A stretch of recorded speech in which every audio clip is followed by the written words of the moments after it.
Welcome back to my channel, guys. Shout out to everyone. Tayo ay magluluto na naman ng pinataang pinakbit. Ayan, gisa ko lang yan, guys. Yung tuyo yan siya, guys, galing sa Pinas. Gisa sa bawang.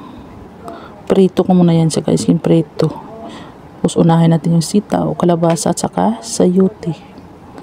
Gisa lang natin siya hanggang sa mag half cook lang. Ilalagay natin yung mga ingredients na iba. Ganyan lang, guys. Yan, gisa-gisa. Yung sitaw na yan, guys, alam nyo ba ang sitaw dito ay sobrang mahal yan.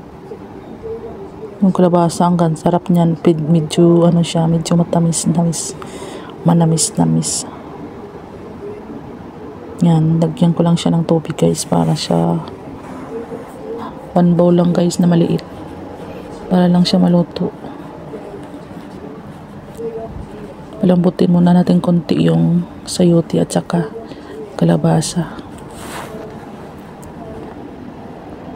Ganyan lang, tapos takpan lang natin ng mga 2 minutes lang, guys.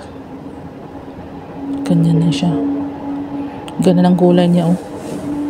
Pag nilagyan pa ng gata, ang sarap. Yan. Pag Sunday, nagluluto kami dito, guys, ng ano namin pang lunch. Yan, ganyan lang. Tapos ilalagay ko na yung talong dyan. Yung talong na maliliit. Talong lang. Tapos isabay ko yung gata sa talong, guys, para maluto siya sa gata. Yan, isabay ko yan siya dyan. Kasi mabilis lang yung talong, eh. Takpan mo lang yan, saglit lang yan. Lambot na yan siya. Yan, lalagay ko yan dyan. So, isang lata yan, guys. Nilagay kong isang lata na gata. Hindi na natin yan sasabawan, guys, ng tubig. Hindi natin lalagyan. Yun lang yung kanina, yung half bowl. Kasi hindi naman masarap pagka maraming sabaw. Dapat ano lang. Kasi ang gata natin isang lata na yan, eh. Isang lata malaki. Yan. Isang lata at saka isang sachet na maliit. Yan lang, halo-halo. Tapos takpan ulit. Mga 1 minute lang, guys, luto na yung talong.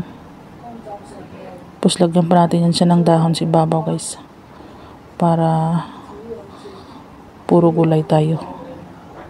Wala na din yan siyang asin, guys, kasi yung tuyo na yan maalat na pinirito. Lagyan ko lang siya ng paminta. Black pepper. Yan lang. Tapos lagay yung pizza sa ibabaw, tapos takpan. Para maluto lang siya, wag siya ay overcook. Masarap siya, guys, pagka ganyan. Dami niyang gulay namin. Puro gulay.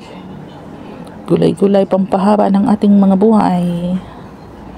Yan, takpan saglit, tapos luto na. Wag masyadong over. Tama na yan siya, guys. Luto na yan siya, guys.